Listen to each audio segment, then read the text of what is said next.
말씀을 주셨습니다. 이 생명의 말씀이 왜 생명의 말씀입니까? 우리가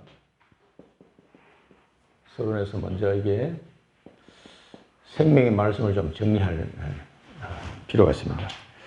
이 생명의 말씀, 하나님의 말씀인데 또 복음의 말씀인데, 이 생명의 말씀은 창조의 말씀이죠. 창세기 1장에 하나님이 천지를, 태초에 천지를 창조하신데 말씀으로 창조하셨습니다. 그리고 하나님은 이 하나님이 창조한 이 생명이 영원토록 하나님의 은혜 안에서 보존되기를 하나님이 원하셨죠. 그런데 이 하나님이 창조된 것이 인간의 타락으로 말미암아 무너지기 시작했습니다. 그래서 하나님은 이 창조된 인간과 모든 세계를 다시 회복시키기 위해서 하나님이 주신 말씀인데, 새 생명의 말씀이라고 우리가 바울 서신에 보면 굉장히 많이 나오죠. 새 생명의 말씀, 복음의 말씀을 주신 겁니다. 이 창조된 인간이, 인간과 인간에게 맡긴 그 모든 자연계가 다 파괴되는, 범죄로 말미암아 다 파괴되는, 그래서 로마서 1장 2장에 보면은 모든 피조물이 하나님의 아들이 나타나기를 학수고대하고 있다, 이렇게까지 표현했죠. 그 모든 파괴된 부분을 다시 한번 하나님이 새 생명을 줘서 회복시키려고 하는 말씀의 핵심이 뭐냐? 여자의 후손, 여자의 후손. 이 여자의 후손으로 말미암아 사단의 머리를 박살내고 다시 회복시킬 것이라는 약속을 주셨는데, 이게 뭡니까? 복음의 말씀입니다. 그래서 이 복음의 말씀은 생명의 말씀이에요. 새 생명의 말씀이고 재창조에 되는 그런 어마어마한 약속의 말씀입니다. 그래서 때가 되면 요한복음 1장에 보면 이 말씀이 태초에, 이 요한복음 1장에 말하는 태초하고 창세기 1장 말하는 태초하고 어느 태초가 더 먼 태초겠습니까? 우리 서마신 박사님 그 원어 해석을 보면 요한복음 1장에 나오는 이 태초가 이거보다 더 먼 태초라고 해요. 단어가 다르더라고. 단어가 달라요. 그러니까 이 창조는 모든 삼라만상을 하나님이 창조할 그 시작 그 지점을 이야기하는 거고, 태초에 말씀이 하나님과 함께 계셨다 할 때 이 태초는 삼라만상을 창조하는 그 시간보다 훨씬 더 영세전을 말하는 거예요. 단어가 다릅니다. 우리나라 번역은 똑같이 태초라고 번역을 했지만 달라요. 그러니까 영원전에 계셨던 그 말씀이 하나님과 함께 계셨던 이 말씀이 육신이 되어 이 약속을 이루기 위해서, 새 생명의 역사를 이루는 이 약속을 성취하기 위해서 이 말씀이 육신이 되어 이 땅에 오셨다. 그리고 이분은 빛으로 오셨는데 그 백성이 알지 못하였더라. 그 요한복음 1장이에요. 그 요한복음 1장과 창세기 1장을 이렇게 비교해서 한번 보시면은, 야, 참 신비로운 말씀이다.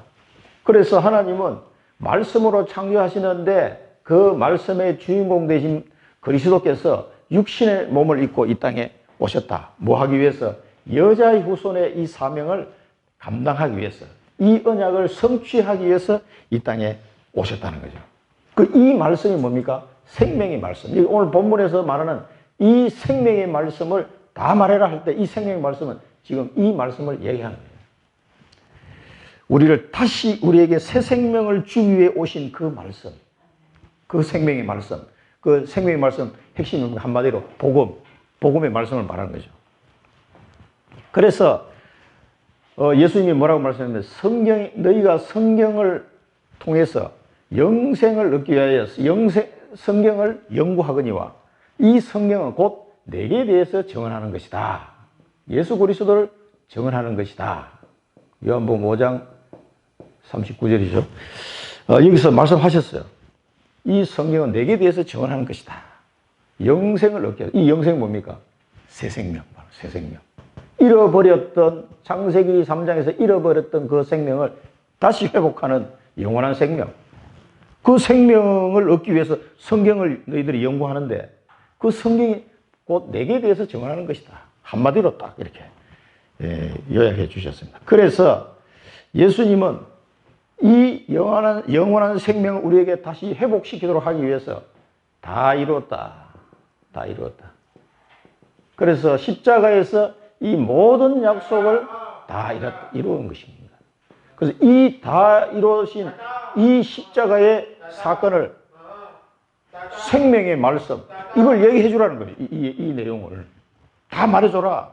모든 백성에게 이 생명의 말씀을 다 말해줘라. 그래서 다 이뤘다.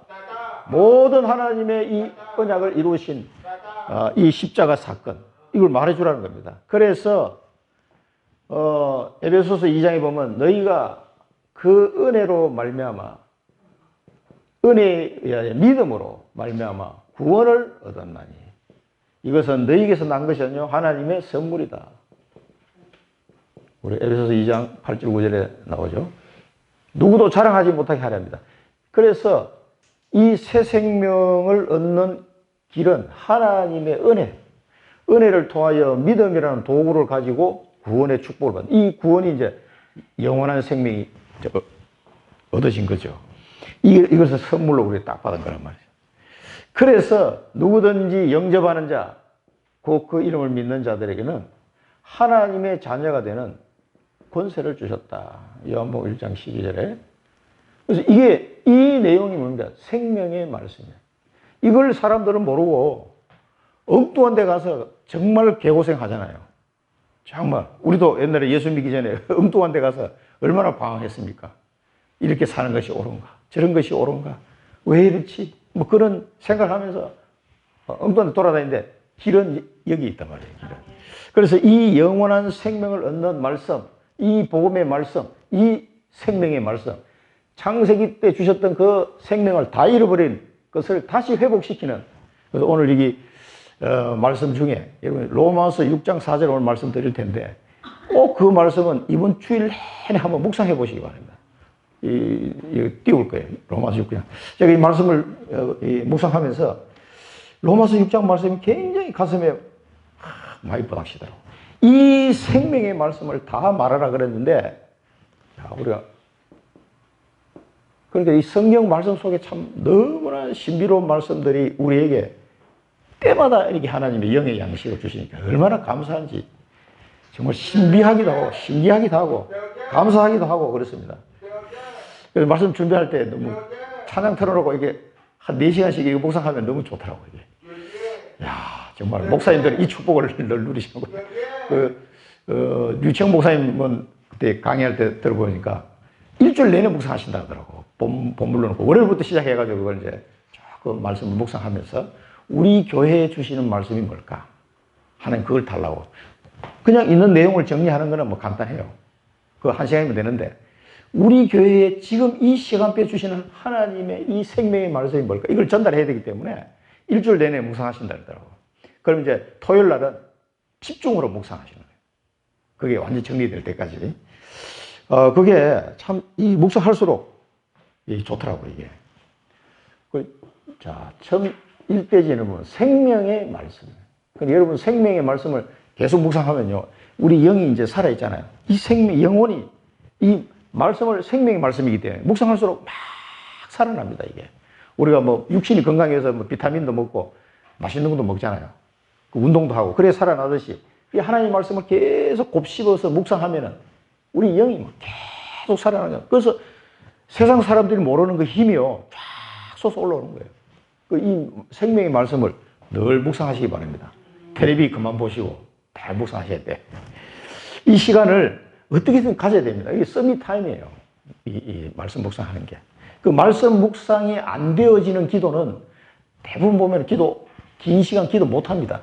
못할 뿐만 아니라 기도 내용도 참 형편없는 내용들밖에 나올 수가 없어요. 그래서 이 언약의 말씀, 생명의 말씀, 성취되는 이 말씀을 계속 묵상하면서 이제 기도 속으로 쫙 들어가면은 굉장한 은혜가 있습니다. 그런데 이 말씀을 방해하는 사람이 항상 뭐 사단이 있으니까요. 사단이 늘 그 당시에 대제사장 유대인들, 이 사람들을 이용해가지고 또 시기가 가득하도록, 그 사람 마음속에 시기가 가득하도록 역사해가지고 옥에다가 가두게 돼요. 이 사람들이 방해한다고 이게 될 일이 아니란 말이에요. 절대 안 되는 게 두 가지가 있는데, 그게 뭐냐면은, 우리가 받은 구원을 절대로 뺏어갈 수 없다. 로마서 8장에. 이 세상에 어떤 것도 하나님의 사랑에서 나를 끊을 자가 없다. 그 결론 한 가지고. 두 번째는 이 복음이 전파되는 것. 복음이 전파되는 것을 그 누구도 막을 수 없다는 거죠.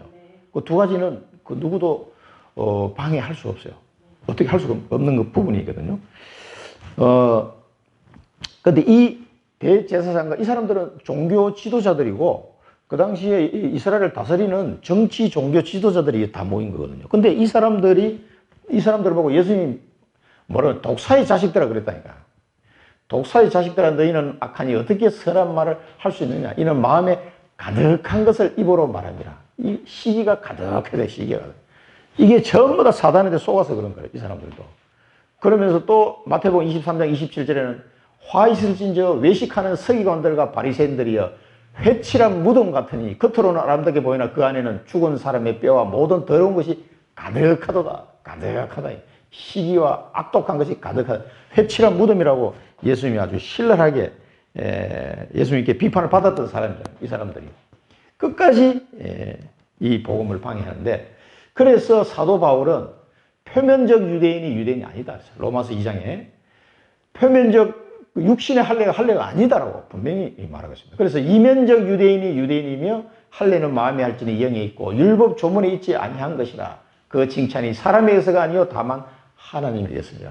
이 사람들이 자기들 볼 때는 뭐 폼 잡고 뭐 이렇게 사람들이 좀 우르르 보고 뭐 이런 걸로 해가지고 폼 잡고 살았지만 하나님은 아닌 거예요, 이게. 그래서 이 사람들이 이 생명의 말씀을 전하는 이 사도들에게 시기가 가득해가지고 옥에 가둬버렸어요. 왜? 권세가 있으니까. 막 이제 군사들도 있고. 그런데 여기 이제 늘 유 목사님이 강조하시는 주의 사자가 신학자들이 잘 안 믿는 주의 사자가 하나님이 천사를 보내가지고 간단하게 그냥 끌어내버렸어요. 주의 사자를 통해서 옥에서 나오도록 타라고 하도록 만드셨어요. 그게 지키는 자도 있고 또 옥문도 그대로 다 잠겨 있는데 그냥 나와버렸어. 여기서. 이거 어떻게 되냐, 이게 마술하는 것도 아니고 말이에요. 주의 사자가 옥문을 열고 끌어내버렸어요. 그래서 이 사도들에게 뭐라고 말씀하냐면 생명의 말씀을 다 말해라. 이제 오늘 이 부분을 계속 좀 볼 텐데요. 이 생명의 말씀을 다 말하라. 백성에게 다 말하라. 다 말하시기 바랍니다. 이게 우리에게 주시는 명령이에요. 이 생명의 말씀을 다 말하라. 이거는 말 안 할 수가 없어요, 이거는. 입이 건질건질 해가지고 도저히 견딜 수 없어요. 생명의 말씀을 다 말하라. 우리가 어디 있든지, 이 말씀, 이제 다 말하는 말씀이 지금 예루살렘과 온 유대와 사마리아와 땅끝까지 내 정이 되려 하는데, 지금 이 예루살렘부터 지금 시작이잖아요. 이 예루살렘 복음화에 아주 중요한 지금 시간표이기 때문에 주의 천사를 보내서 그냥 끄집어내 버렸어요. 에베소서 2장 5절 7절에 보면은 그래서 사도 바울이 뭐라고 그랬냐면 허물로 죽은 우리를 그리스도와 함께 살리셨고 너희는 은혜로 구원을 받은 것이라. 또 함께 일으키사 그리스도 예수 안에서 함께 하늘에 앉히시니 이는 그리스도 예수 안에서 우리에게 자비하심으로써 그 은혜의 지극히 풍성함을 오는 여러 세대에 나타내려 하심이라. 그래서 우리를 정인으로 세워서 이 하나님의 지극히 풍성한 그 은혜를 여러 세대에게 드러내게 하시겠다는 거죠. 이 사명이 땅끝까지. 이 흐름 속에 우리의 삶이 들어가야 됩니다. 그래서 이 생명의 말씀을 하나님이 나를 어떤 현장에 보내서 기회를 주시잖아요. 생명의 말씀을 다 말해줘요. 이 내용을 잘 좀 정리하시고, 나의 복음은, 잘 정리를 하셔야 되겠죠. 해서 다 말해 주셔야 돼요. 사실은 정리하면 우리가 구원의 길 할 때 1분 구원의 길, 5분 구원의 길, 30분 구원의 길, 3시간 구원의 길, 이거 다 할 수 있어야 돼요. 이거 연습을 하셔가지고 준비해서 딱 전달해야 돼요. 근데 이 내용이 내가 은혜를 받고 이 내용이 성령으로 내가 감동을 받으면요, 그냥 말할 수밖에 없어. 어떨 때는 좀 더듬거려도 상관없습니다. 그 유명한 목사님들도 처음에 할 때는 막 더듬거리고 했던 말 또 하고 그랬대요. 실수를 많이 했다 그러더라고. 그래도 괜찮아요. 그래도 내가 말을 잘해서 전달되는 게 아니거든요. 그 성령께 내가 붙잡힌 바 되어서 전달되어지면요, 그 전달되는 겁니다. 다 말씀하시기 바랍니다. 그러니까 새벽에, 이 사람들이 새벽에 성전에서 백성들을 가르치기입니다. 복음의 말씀을. 그래서 이 복음운동, 말씀운동은 누구도 막을 수 없다. 이렇게 옥에 가둬도 안 돼. 권세 있는 자가 막아도 안 된단 말이에요. 그래서 사도 바울도 로마에 가서도, 로마 감옥에서도 사도행전 28장에 보면 뭡니까? 바울이 온 이태를 자기 셋집에 머물면서 자기에게 오는 사람을 다 영접하고 하나님의 나라를 전파하며 주 예수 그리스도에 관한 모든 것을 담대하게 거침없이 가르치더라. 담대하게 거침없이 가르치더라. 하나님 나라를 전파하며 주 예수 그리스도에 관한 모든 것을, 이 생명의 말씀을 다 말해라. 그리스도에 관한 모든 것을 담대하게 거침없이 가르치더라. 그게 핵심이에요. 이 비밀이 없이 성경 백독해도 이 그리스도 발견 못하는 사람 많아요. 이게. 그러니까 많이 읽은 걸로 굉장히 폼 잡는 사람이 있어요. 나는 성경 열독했다, 백독했다, 이런 사람이. 그걸 자랑할 게 아니에요, 그거는. 그 자체가 나쁜 건 아닌데, 백독까지 자랑하고, 어떤 사람은 명함에다가 40일 금식 기도 3번 뭐 이렇게 적어놓고, 그 40일 금식 3번 뭐 어쨌단 말이에요. 그게요, 완전 율법주의자입니다, 이게. 우리가 성경을 보는데, 예수 그리스도에 관한 이 내용을, 이 핵심을 딱 빼버리면요, 백날 읽어도 소용없습니다. 그리스도의 안경을 쓰고 성경을 늘 봐야 됩니다. 저도 이제 구약 읽고 신약 지금 이제 고린도까지 읽었는데, 데살로니가 이제 읽을 차례. 데살로니가 앞에까지 이제 골로새까지 끝났는데, 계속 여러분 읽으면서요, 이 그리스도 복음의 내용을 아는 사람은요, 성경 읽으면 그때마다 새로운 은혜가 막 계속 발견될 겁니다, 이게. 그래서 재미가 없을 수가 없어요. 그리고 재밌으니까 뭐 계속 읽게 되는 거죠. 시간 나면 이렇게. 요즘은 뭐 휴대폰에 담아서 읽을 수 있으니까 얼마나 좋은지 몰라요. 꼭 성경책으로 읽어라 이러신 분도 있긴 있는데, 저는 반대예요. 성경책을 읽든 휴대폰을 보고 놓고 읽든 뭐 수단과 방법을 가르치지 말고 내게 좋은 방향으로 읽으시기 바랍니다. 그래서 성경 읽기 저기 참 좋아요. 열면 딱 성경 읽기가 딱 나와. 안 읽으면 다음에 안 넘어가니까. 읽어서 눌러야 다음에 넘어가거든. 그렇게 해놓으면 어쨌든 한 구절이라도 읽게 돼요. 읽으시기 바랍니다. 일독큐 그 앱 깔아가지고 읽으시면 내가 어디 읽었다는 게 다 체크가 다 돼요. 아주 좋습니다. 그럼 내가 읽은데 열면은 내가 읽은 것까지 딱 열리거든. 그러면 다음 읽으면 꼭 다음에 딱 열면 또 그 페이지에 또 딱 나와. 그러니까 뭐 잊어먹을 수가 없어. 계속 읽어주고 1년에 꼭 뭐 일독해야 되겠다. 너무 그렇게 정해놓고 안 하셔도 조금 천천히 읽으셔도 2년이면 한 번 읽을 수 있어요. 최소 2년 정도. 1년은 조금 빠듯할 수도 있는데 2년이면 충분히 한 번 읽습니다. 그렇게 하나님의 말씀을 읽으면서 이 부분을 생명의 말씀, 예수 그리스도에 대한 모든 것을 그 속에서 풍성하게 우리가 얻을 수가 있습니다. 그럼 우리 영이 막 엄청 살아납니다. 성전에서 뭘 가르쳐요? 이 생명의 말씀을 가르쳤다니까. 그 당시는 뭐 이 성경을 누구나 살 수도 없고 이 사도들에게 듣지 않으면 들을 수가 없거든요. 그래서 이렇게 솔로몬 행각에 모여서 이 마가다락방이 너무 좁으니까 솔로몬 행각에 모여서 막 계속 가르친 겁니다. 자, 우리가 붙잡아야 될 언약입니다. 복음의 말씀을 담대히 말하라. 내가 어디에 가든지 이 복음의 말씀을 담대히 말하라. 담대히, 이번 주간에 어디에 가든지 담대히 말하시기 바랍니다. 아이고, 목사님, 나는 담대히 말하려고 해도 말이 잘 안 나옵니다. 그런 사람은요, 성령 충만 받으면 됩니다. 그래서 우리에게 성령 충만 약속을 하신 겁니다. 왜? 우리는 담대히 말을 잘 못해. 뭐, 베드로도 못했으니까, 뭐, 어떻게 했습니까? 베드로도 이 담대히 복음의 말씀 처음에는 말 못했어요, 이 사람도. 도망갔다니까, 더듬거리고. 그러나 성령의 충만 은혜 받으니까 담대히 말하게 되라고, 담대히. 옥에 가뒀는데도 나와가지고 담대히 말하는 거야. 아니, 또 말하면 옥에 가두거나 사형당할 가능성이 많은데도 또 나와서 감옥에서 나오자마자 또 가서 또 담대히 말해요. 이게 초대교회 모습이에요. 그래서 우리가 어디를 가든지 복음의 말씀을 담대히 말하면은요, 이제 일하려면 성령 충만이 은혜를 받아야 돼요. 그래서 하나님 나 복음을 담대히 말할 수 있도록 하나님 나 성령 충만 은혜를 주세요. 이렇게 기도하시면 됩니다. 간단하거든요, 너무나. 그러면 어느 날 나도 모르게 담대히 성경 이 복음의 말씀을 전달하고 있는 나 자신을 발견하게 될 겁니다. 이걸 억지를 해서 하려고 해야 되는 게 아니에요. 어느 날 저도 회사에서 내가 이거 복음 참 전했으면 좋겠다. 이게 조금 생각했거든요. 그런데 그 생각하고 1년 뒤에 누구를 만나냐? 강성규 사님 만나게 된 거예요. 그래서 이 다락방 메시지를 듣기 시작한 거예요. 그러더니 어느 날 1차 합숙 갔다 오고 나서 내가 이 화이트보드에 적어가면서 복음 전하고 있더라고. 그걸 한 1차 합숙 가기 전에 한 3, 4년 전에 혼자 일하다가, 야, 이게 회사에 일하면서도 이렇게 막 화이트보드 적어가면서 복음 전할 수 있을까?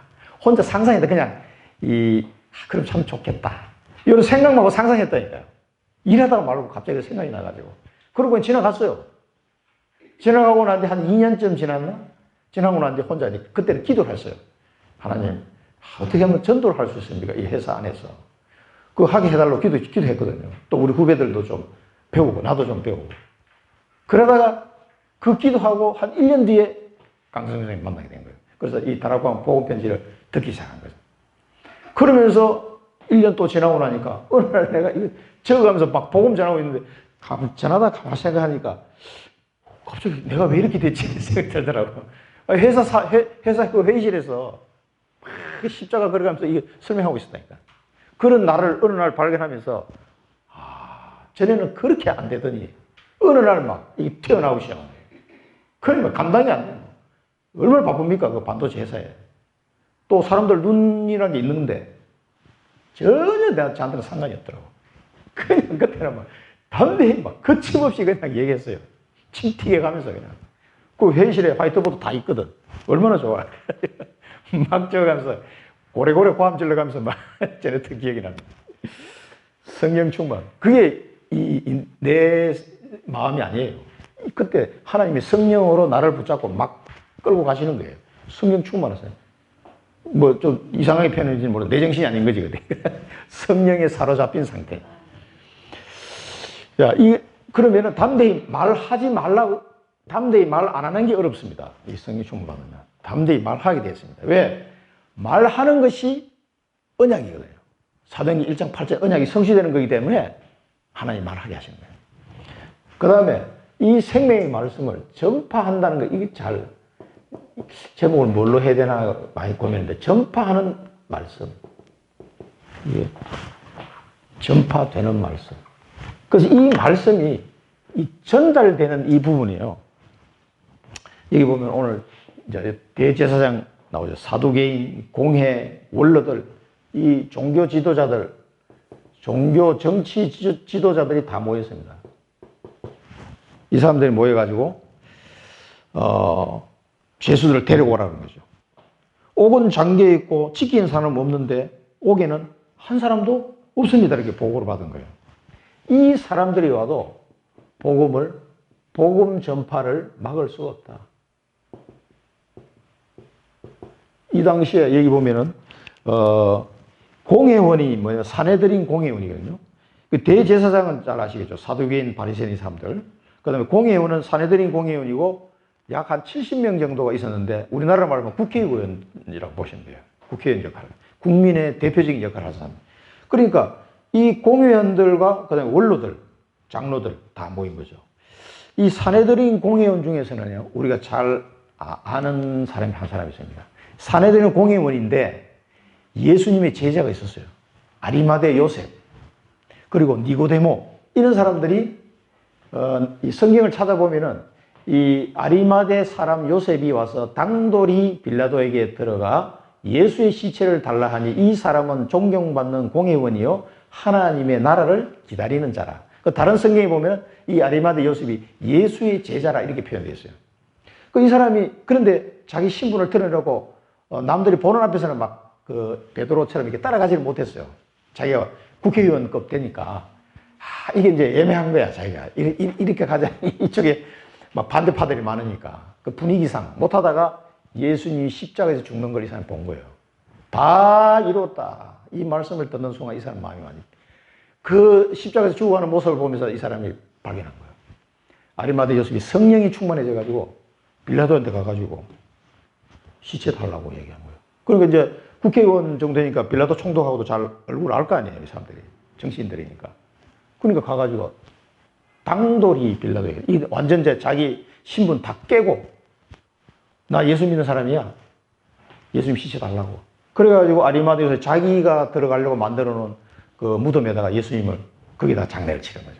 그 장례를 치를 때 옆에 한 사람이 더 붙었어. 니고데모. 그 침향과 이걸 가져와가지고 시체 바르고 그 장례식에 참석한 사람이 니고데모예요. 이 두 사람이 솔직히 먼저 끝발에 있는 사람들이다 보니까 죽을 각오를 하고 이 사람이 예수님 장례를 치르신 거예요. 그것도 부자의 묘에 장례될 거를 예언이 되어 있잖아요. 예, 하늘 예언을 성취하기 위해서 이 사람을 사용하신 건데, 하여튼 이 사람들 입장에서는 굉장히 힘든 상황이지만 성령 충만 은혜를 받으니까 예수님의 장례를, 그 12제자는 아무도 장례식 치러 올 수가 없었어요. 다 도망가 버리고. 너무 무서웠어. 그때 온 사람이 아리마대 요셉하고 니고데모 두 사람이에요. 근데 다른 성경에 보면 뭐라고 나와 있냐면은, 아리마대는 공회원이긴 하지만 예수님을 십자가에 죽여라라고 얘기할 때 거기서 빠진 거예요, 이 사람은. 아예 거기 그걸 결정하는 자리에서 회의에 안 가고 빠져버린 거예요, 자기가. 그러니까 나 예수 믿는 대로 공식적으로 대놓고 얘기는 못하고, 그렇다고 거기서 예수 십자가에 못 박아라 찬성도 못하고 이 사람은 도망간 거야. 그래서 그 사람은 참석하지 아니했더라 이렇게 나와 있어요, 성경에 보면. 하여튼 그런 공회원이. 이런 사람도 하나님이 쓰시는 것 같아요. 이 공회원들이 다 모인 거예요, 이제 이게 원로들하고. 그래가지고 복음을 막으려고. 하지만 성경에는 증거를 하고 있습니다. 그 오기는 한 사람도 보지 못하였더라. 이 복음을 반드시 이 복음은 전파되어야 됩니다. 그것이 하나님의 약속이기 때문에 막을 수가 없어요. 그래서 우리는 이 복음이 전파되는 쪽에 흐름을 타야 돼요. 막는 쪽에 서시면 안 되고. 그러니까 나도 모르게 이 막는 쪽에 설 수도 있어요, 사람들이. 그래서 성전에서 백성을 가르치는데 체포해야 돼요, 체포. 뭐 이게 체포한다고 될 일은 아니지만 체포하는데 강제하지 못하였다라 그랬어요. 백성들이 돌로 칠까 하여 두려워함이더라. 그래서 이제 감옥에서 탈출해 있으니까 또 체포해서 데려온 거예요. 말 못하게. 데려와가지고는 이 정치, 종교 지도자들 있는 데서 이제 베드로하고 사도에게 이야기한 거죠. 이 이름으로 가르치지 말라고 응검하였거늘.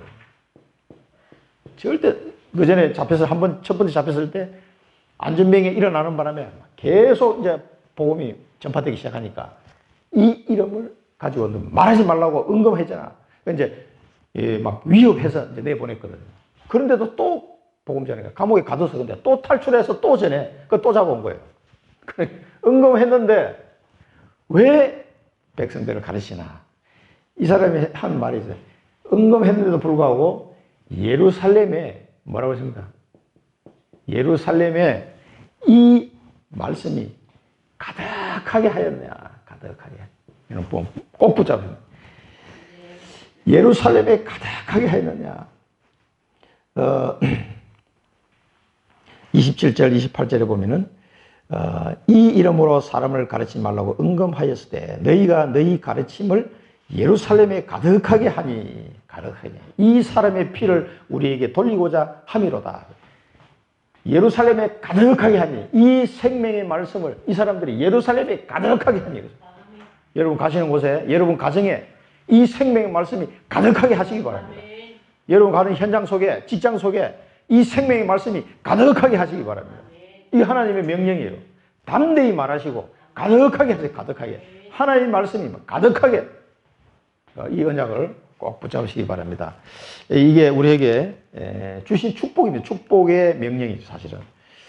왜 가득하게 해야 됩니까?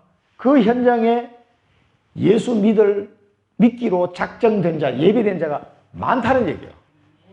너무너무 많아요. 이 청주에도 지금 예수 아직 안 믿고 있지만 예수 믿을 사람이 많이 지금 와 있어요. 그래서 청주에 이 생명의 복음의 말씀이 가득하게 하시기 바랍니다. 이 사명을 우리가 꼭 감당해야 되겠습니다.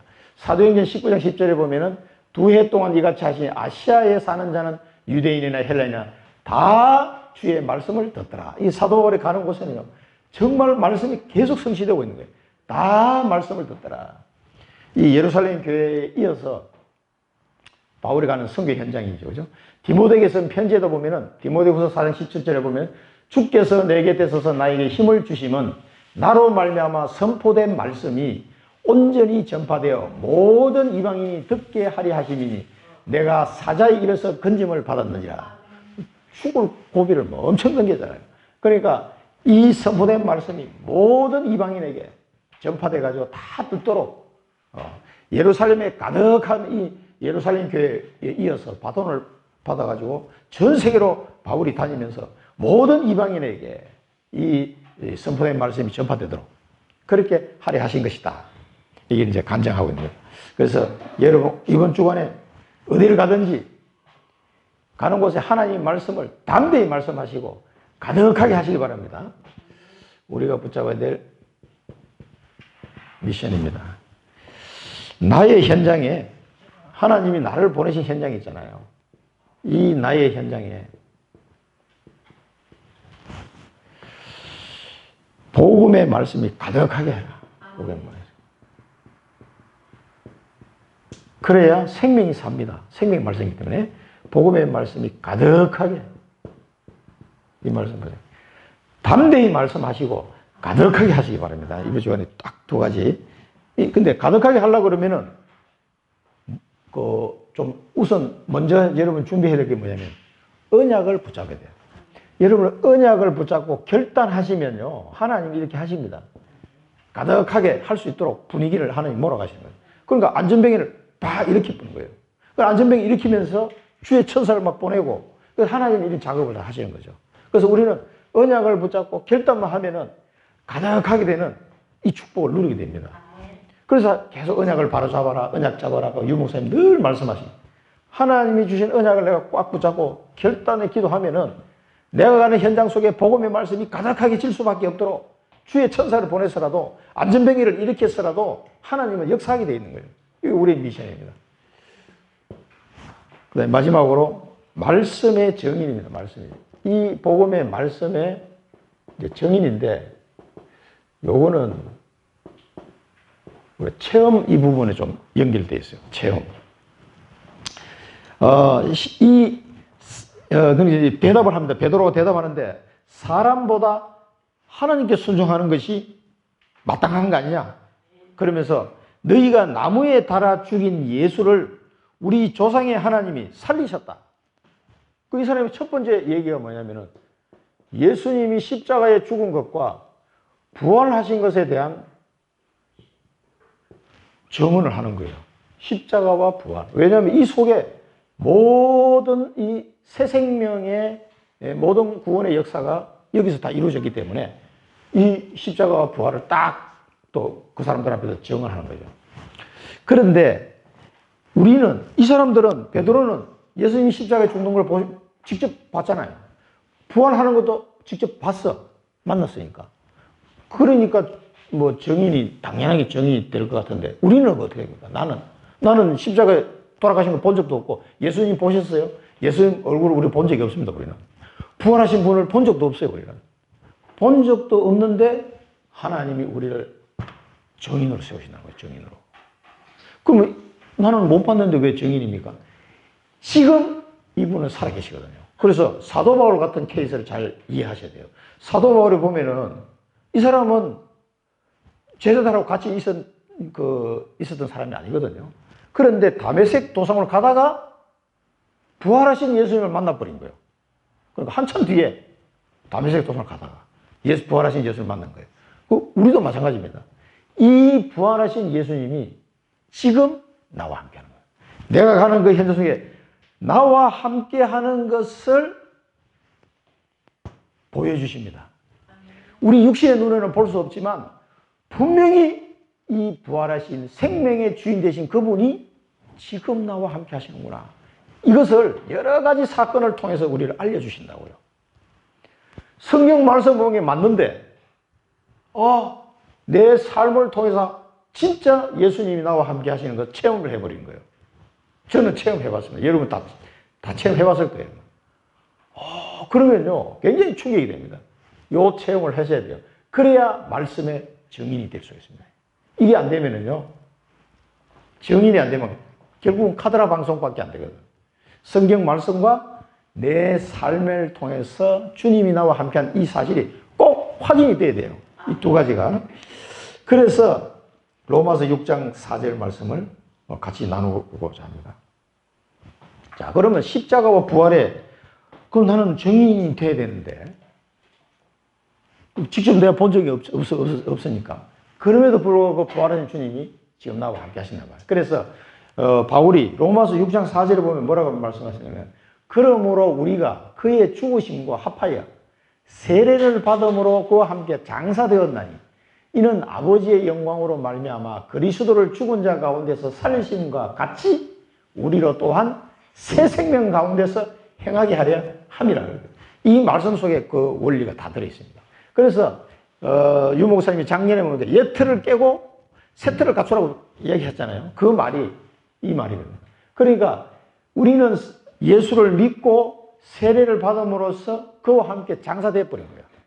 그러니까 과거에 나는 완전히 죽은 거예요. 그러니까 옛틀이 완전히 깨져 버려야 돼요.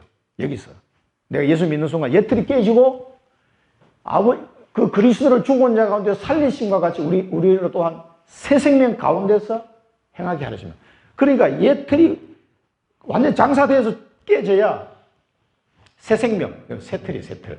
이 새 생명 가운데서 내가 행하게 하려 합니다. 그래서 우리가 십자가와 부활의 정인으로 하나님 세우시는 거예요. 그래서 이 옛틀, 유 목사님 표현을 하면 옛틀이고, 여기 보면 장사되었다고 했어요. 옛날에 나는 장사된 장사. 죽었단 말이에요. 이 옛틀이 장사돼야 돼요. 그리고 새 틀이 뭡니까? 새 생명. 주님이 주신 이 새 생명 안에서 행하게 하십니다. 그 새 생명 안에서 행한다는 말은 뭡니까? 십자가와 부활의 정인으로 행하는 걸 말합니다. 새 생명 안에서 행하는 거. 이게 새 틀이에요. 그러니까 새 틀을 갖춘 사람은 옛 틀이 완전히 깨져버려야 돼. 깨지지 않으면 새 틀로 새 생명 안에서 행할 수가 없어요. 계속 이게 뭡니까? 방해가 돼요, 자꾸. 이 옛 틀이 남아가지고. 계속 방해됩니다. 그래서 이 새 틀을 갖춘 자는 그 드러나는 증거가 뭔지 아세요? 이 십자가 부활의 정인으로 우리를 부르셔가지고 옛 틀을 깨고 새 틀을 갖추고 새 생명 안에서 행하게 하시는데, 이 새 틀을 갖춘 사람은 드러나는 표징이 나타나는 거예요. 뭐냐? 가는 곳마다 하나님의 나라를 선포한다니까. 가는 곳마다 하나님 나라를 선포하게 돼 있어요. 나도 모르게 뭘 해야지. 이게 이 새 생명을 가진 사람, 새 틀을 가진 사람, 이게 딱 체질이 돼버려요. 나도 모르게 하나님 나라를 선포해버려요. 이상하게. 내가 뭘 계획하려고 한 게 아닌데, 그냥 자동으로 돼버려요. 자동으로. 이런 현상이 계속 나타납니다, 이게. 아, 저 사람은 확실하게 새 틀을 갖췄구나. 이게 보시면 됩니다, 이게. 그래서 회개함과 죄사함을 주시려고 그를 임금과 구주로 삼았느니라. 예수님을 누구로 삼아요? 임금과 구주. 예수님이 다스리는 나라. 그게 하나님 나라잖아요. 임금을 삼으셔서 우리를 구주로 삼았다니, 그리스도를. 그리스도가 다스리는 나라. 그동안은 사단이 세상 임금이었는데, 이 사단이 다스리는 나라가 아니고 그리스도가 다스리는 나라가 되어버린 거예요. 그게 하나님 나라잖아요. 이게 계속 선포되고 성취가 돼요, 성취가. 내가 가는 현장 속에 이상하게 하나님 나라가 선포되고, 그게 하나님 나라 실제로 임해버린다니까. 이상하네. 그게 내 능력이 아니잖아요. 이게요, 십자가와 부활의 정인으로서 내가 새 틀을 갖추고 이 새 생명을 가운데서 행하게 되는 이 모습이에요. 이 새 생명 가운데 행하는 자는 나도 모르게 하나님 나라 선포돼요. 그리스도가 임금인 나라, 그리스도가 구주가 된 그 나라, 나는 그의 백성, 이렇게 되는 거예요. 그래서 우리가 늘 잘 아는 말씀이지만 마태복음 6장 33절이 나오는 거예요. 그런즉 너희는 먼저 그의 나라와 그의 의를 구하라. 그래야만 이 모든 것을 너희에게 더하시리라. 그래서 이 새 생명을 가진 자는 그의 나라와 그의 의를 구할 수밖에 없어요. 그게 하나님 나라 선포거든요. 그의 나라는 그리스도의 나라고, 그의 의는 뭡니까? 그리스도 안에 있는 하나님의 의. 우리 구원받는 하나님의 의가 그 안에 전가되잖아요. 이 축복이 계속해서 임하게 되는 거예요. 하나님 나라를 선포할 수밖에 없는, 선포하라가 아니라 선포할 수밖에 없는 모습으로 계속 나타나게 됐습니다. 그래서 오늘 로마서 6장 4절 말씀을 이번 주간에 깊이 좀 묵상해 보시고, 그러면 난 아직도 장사가 안 되는 부분이 뭐 있나? 세례 받을 때 이미 다 장사돼야 되는데, 그래서 그리스도와 함께 부활해서 죽어야 부활을 하지. 안 죽었는데 부활을 할 수가 없다. 일단은 죽어야 그다음에 부활을 해야 돼. 이게 원리잖아요. 이게 깨져야 새 틀이 갖춰지는 거예요. 그 새 순이 돋아나야 되겠네. 이 깨지고 그래야 새 생명 안에서 우리가 행할 수 있는 거예요. 새 생명 안에서 행하는 게 뭐냐? 하나님 나라를 선포하는 거예요. 그의 나라와 의를 구하는 거예요. 그게 나도 모르게 온 세포가 이제 그렇게 바뀌어가지고 계속해서 나도 모르게 그의 나라와 의를 구하는 거예요. 그게 너무 좋아, 너무 편하고, 너무나 당연하고, 너무나 쉬워지는 거예요, 이게. 그래서 그냥 저절로 열매가 맺는다 그래서 붙어있기만 하면은, 포도나무 비유에서 말씀하신 것처럼 그런 현상이 일어나게 되는 거죠. 그래서 이 베드로가 우리는 정인이다, 이게 정인이에요. 여러분, 정인 되시기 바랍니다. 정인의 삶, 60도까지. 전도자의 삶이 정인의 삶이에요. 그러면서 우리 안에 주신 성령도 그러하니라. 나만 정인이 아니고 성령도 정인이다. 성령 정인. 그래서 고린도전서 12장 3절에 보면 그러므로 내가 너에게 알리노니 하나님의 영으로 말하는 자는 누구든지 예수를 저주할 자라 하지 아니하고 또 성령으로 아니하고는 누구든지 예수를 주시라 할 수 없느니라. 그래서 이 성령께서 정인으로 서신 것이다. 이건 이제 이 사람들에게 변론하는 거예요. 변증을 하는 거예요. 자기 자신. 이 했던 내용에 대해서 자기 행동에 대한 변증을 하는 거예요. 십자가 부활 딱 얘기하고 그를 임금과 구주로 삼으셨단 말이에요. 그 일에 우리는 정인이야. 성령도 정인이야. 성령 하나님이 정인이라는 게 이 사람들이 할 말이 없는 거죠. 할 말이. 자, 우리가 붙잡아야 될 비전입니다. 이 모습을 보면서 그리스도와 함께, 자, 우리가 그리스도를 누리는 게 어떻게 누리냐 되냐면은 그리스도와 함께 십자가에 죽어야 돼요. 십자가에서. 이것도 누리는 겁니다. 십자가에서 그리스도와 함께 옛날에 나는 십자가에서 죽어버려야 돼요. 우리가 그리스도 누린다는 거는 그냥 뭐 평안하고 이런 것만 생각하시는데 이게 이제 먼저 우선돼야 됩니다. 그리스도와 함께 내 십자가에 딱 죽어버려야 돼요. 그러면은 어떻게 됩니까? 주님이 부활하셨던 그 그리스도를 부활하셨던 그 하나님께서 나에게 새 생명으로 살아갈 수 있도록 하시는 거죠. 새 생명 가운데 사는 자가 되는 거죠. 그걸 보고 뭐랍니까? 정인의 삶이라고 해요. 정인의 삶. 이 새 생명 가운데 행하는 자, 이 정인의 삶을 나도 모르게 살아가야 되고, 너는 예수님 본 적도 없는데, 부활한 걸 본 적도 없는데 어떻게 내가 정인이 됩니까? 바로 이 원리예요. 이 원리. 십자가에서 그리스도와 함께 십자가에 딱 죽어버리면, 예틀이 완전히 깨져버리면 이 새 생명 가운데서 행하는 행함이 되는 거예요. 그게 정인의 삶이 되는 거예요. 그 증거를요, 주식이 되어 있다니까. 그 증거를 받으면 너무 간단한 거거든요, 사실. 우리 살아가면서, 이 하나님이 하신 게, 분명히 이건 하나님이 하신 것이다 라고 말할 수밖에 없는 그런 일들을 하나님이 많이 표적과 기사를 주십니다. 그 다음, 결론은 뭐니까 24 누리는 정인. 그래서 우리는, 이 언약을 붙잡고 24 계속 기도 속에서 누리는 정인. 지난번 핵심에서 나왔었죠, 어제. 나의 은혜를 증거해라. 나의 은혜. 나의 은혜를 증거해라. 하나님이 내게 주신 은혜, 이 증거하시라. 얼마나 많습니까? 한번 적어 보십시오. 굉장히 많습니다. 하나님이 내게 주신 은혜. 그 다음에 교회의 은혜를 증거하라. 교회의 은혜. 교회의 은혜를 증거해라. 하나님이 왜 나를 이 교회에 보내주셨나? 하나님이 왜 저 목사님하고 만나게 하셨나? 그 속에 있는 하나님의 계획, 이런 것들을 조금 정리를 하셔야 됩니다. 그러면서 이 교회는 우리가 우리 다락방 교회에 온 것에 대한 확실한 정리가 좀 되셔야 돼요. 정말 이 시대에 복음이 없어져가는 이 시대에 오직 복음만 말하는 이런 교회에 내가 다니게 됐다는 거예요, 여러분. 이 은혜를, 이거는요, 정말 하나님의 은혜입니다, 여러분. 그 하나님의 은혜가 아니면 이상한 신천지 저런 데 또 가가지고 헷갈려가지고 막 계속 헷갈리는 인생을 사는 거예요. 속으면서. 생명의 말씀은 놔두고 얼마나 억울합니까? 그렇게 인생 다 보내고 알프스가 아닌가비요? 그러면 이제 얼마나 힘든 인생이에요, 이게. 그러니까 이 교회의 은혜를 증거해라. 이 목사님 말씀하시는데, 그 다음에 현장의 은혜를 증거해라, 현장의 은혜를 증거해라. 여러분에게 보내주신 직장, 어떤 현장이든지, 가정 현장, 직장 현장, 또 이 사는 지역 현장. 어떤 목사님이 그 얘기 하시더라고. 지기 운동하라니까 아파트가 어디에 잘 오를까? 그거 연구해가지고 아파트 가격이 잘 오르는 동네로 막 이사가. 그래가지고 그 차익을 노리려고. 그게 무슨 지기 운동이에요. 그래가지고 이사를 가는 거예요. 그게 무슨 지기 운동이냐고 막 웃으면서 그 얘기 하신 겁니다. 그거 연구하지 마시고, 진짜 하나님이 나를 보내시는 현장이 있어요. 그 현장을 발견하면요, 너무 감사하고, 그 은혜를 증거하지 않을 수가 없어요. 저는 하나님이 청주를 저를 보내신 게 정말 많은 생각을 했거든요. 그때마다 하나님이 간섭하셨다는 걸 여러 군데서 발견하게 됐어요. 그러면서 정말 감사가 나오더라고요. 그러니까 어디 사는 어떤 사람 얘기해도 저는 하나도 안 부럽습니다. 청주에 사는 게. 왜? 하나님이 나를 보낸 현장이 되면 그렇습니다. 그래서 이게 사람이 최고의 인생을 산다는 게, 이게 이 복음 안에서, 언약 안에서 아니면 이게 설명이 안 돼요. 사람들 모르거든.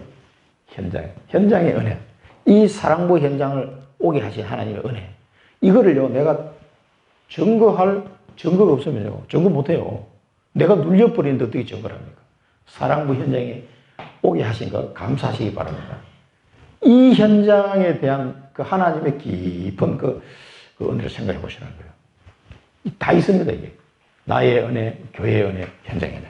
그리고 우리 지포 선교 현장 여러 가지 놓으면서 생각하시면서 그런 현장들을 우리 가게 하시고, 또 그 현장을 놓고 우리로 하여금 하나님이 기도하게 하시는 데는요, 우리의 그 작은 기도를 통해서 하나님이 성취해 가신다니까요. 이게 너무너무 신기한 일이에요, 이거는. 그러니까 감사할 수밖에 없고 그 은혜를 증거할 수밖에 없는 거죠. 이게 24 누리는 정인의 삶입니다. 이번 한 주간에도 담대하게 말하시고 가득하게 하시고 새 생명 가운데 증거하시기 바랍니다. 기도하겠습니다. 살아계신 하나님 아버지, 오늘도 귀한 말씀을 주시니 은혜를 감사드립니다. 초대교회에서 이 생명의 복음을 증거하면서 사도행전 1장 8절에 말씀이 그대로 성취되었던 것처럼 오늘 우리 청주 임마누엘교회 모든 성도들의 하나님 축복하사 복음의 말씀을 어디에 가든지 담대히 말하게 하시고 모든 현장 속에 복음의 말씀이 가득하게 하는 자가 되게 하시고 하나님이 보내신 그 현장 속에서 새 생명 가운데 행하는 자, 정인의 삶을 살 수 있도록 축복하여 주시옵소서. 24시 누리는 정인이 되게 하사 나의 은혜를 증거하고 교회의 은혜를 증거하고 현장의 은혜를 증거할 수밖에 없는 자로 하나님 세워 주시옵소서. 예수 그리스도 이름으로 감사하며 기도드립니다. 아멘.